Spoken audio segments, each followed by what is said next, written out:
Here I am today on Saturday the 4th of June 2022. Great Yarmouth horse racing course. Not here for horse racing today.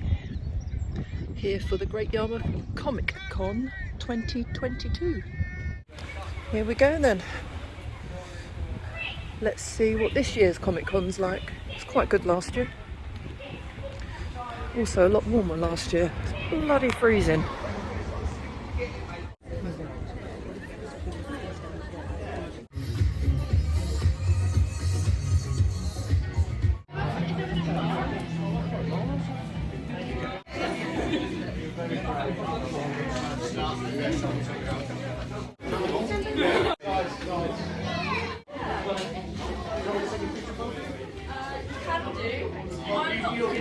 Yeah, Harry Potter.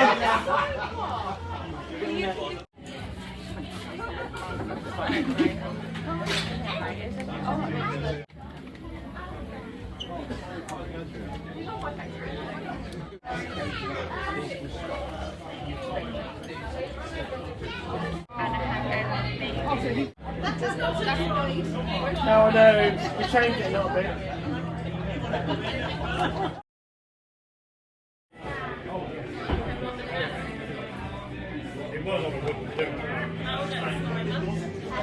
Who doesn't like a bit of Ghostbusters?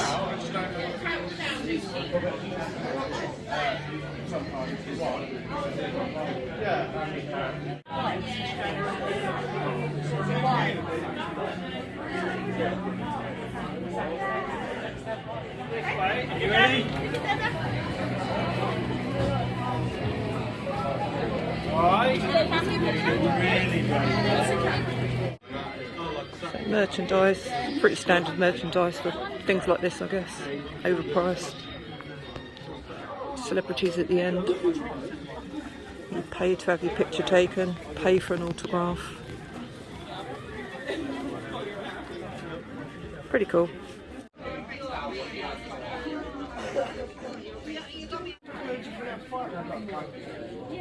Oh, yeah.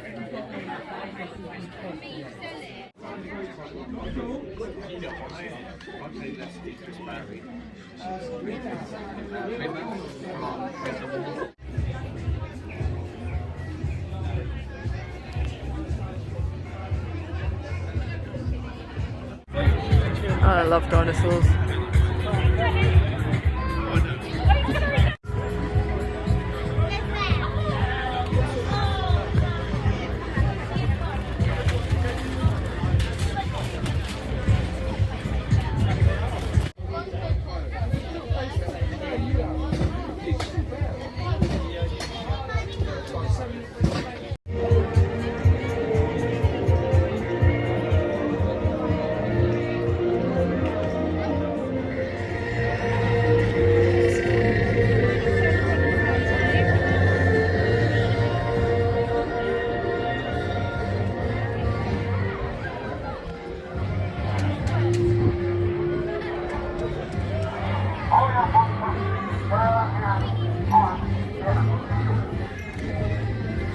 Pretty cool.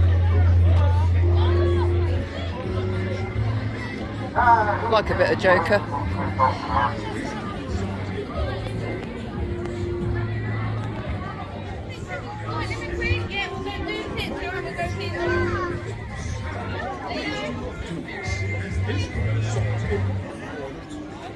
Lots of Star Wars stuff in here.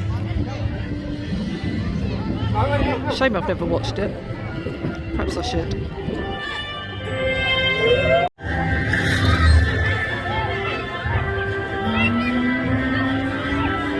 Ah, cool. There's this fella then.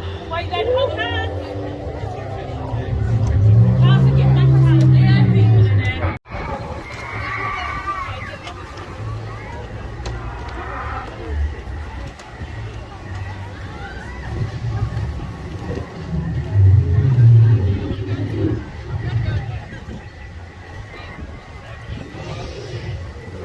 I mean, I'm glad they're not still around, but I do love dinosaurs. Our dinosaurs get very upset if you kick or punch them.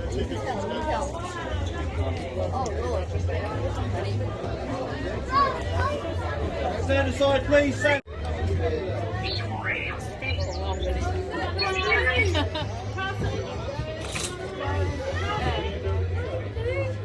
Watch his tail as he turns.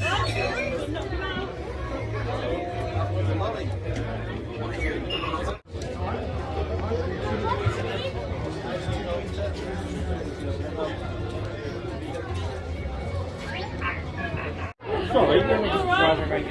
It will become that. I'm pretty sure it's pretty much what I'm doing.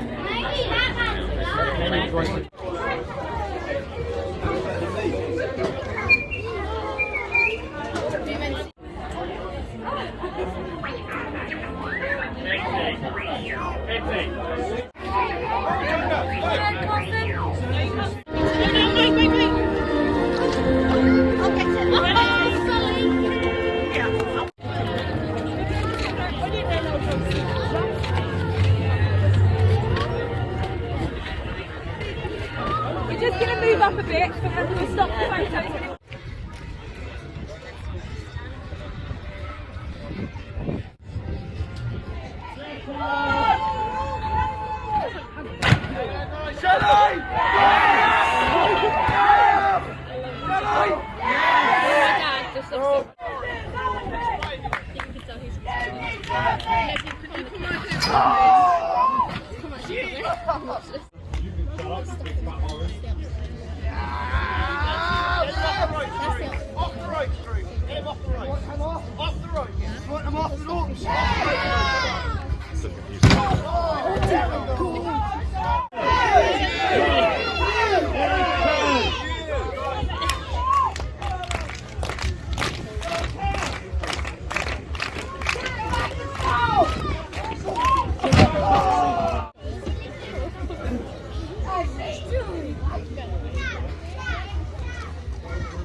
Christopher Biggins,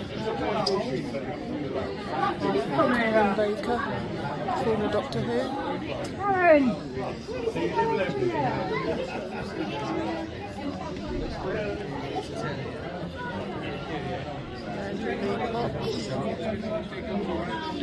Celebrities on offer. And I don't like crowds. What the hell am I doing here?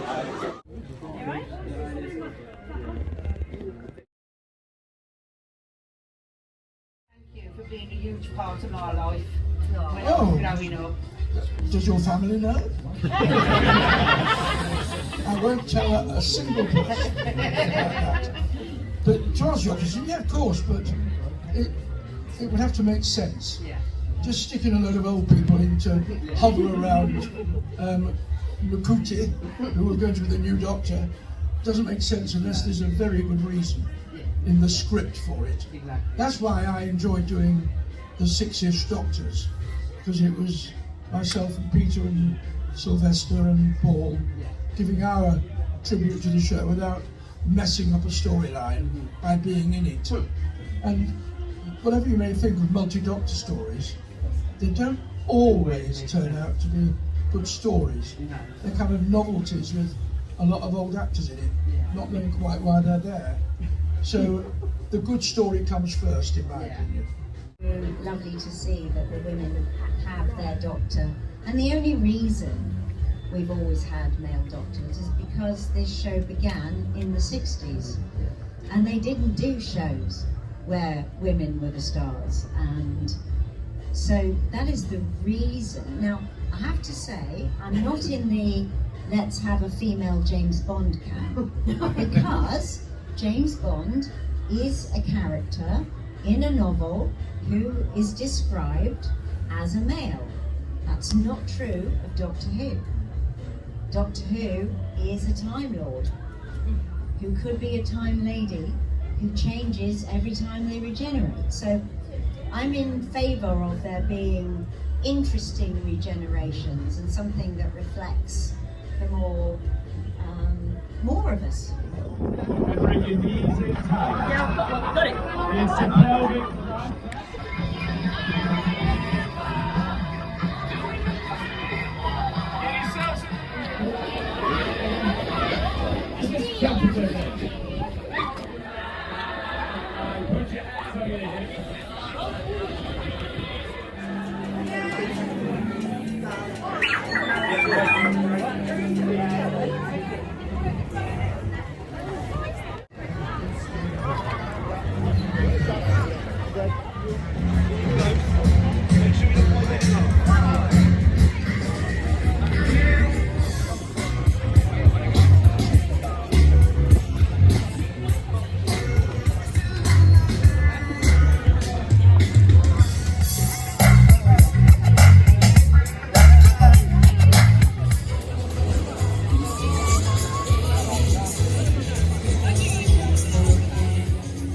Finally, the sun makes an appearance.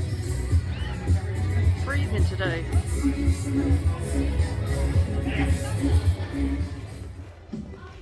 Hello. Oh, that makes it sound so much more professional.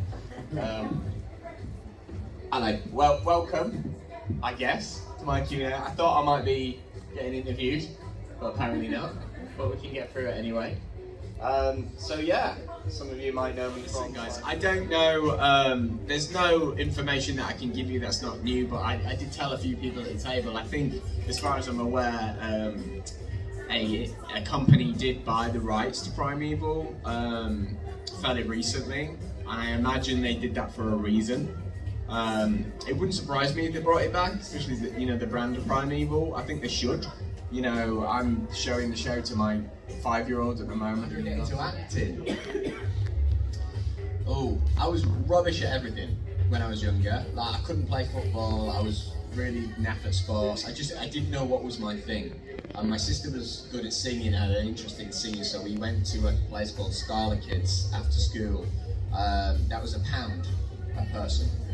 That's how long ago. Yeah, but it was great, you know, for all the kids, and it was only an hour on a Tuesday night, and I used to go with my sister, because they used to get dragged along everywhere my sister went. She was like natural at it all, I was just like this rubbish hanger-on. So yeah, and I kind of just took an interest in doing the improvisation games and the drama, and yeah, I just took it from there really, and then I got cast in a few things. I was pretty rubbish when I started, yeah, and I did it, and I got my first movie at 18. Actually, for my first movie, they used to do a lot of open auditions, and it was a film called New Year's Day, and I actually got a closed audition for it, for the lead character, and I wanted it so bad that I went back to an open audition and queued with everybody else, and just so I could walk back in the room and go, do you remember? Yeah, I've been in like over 70 jobs now as lead characters, and yeah, I guess I can call myself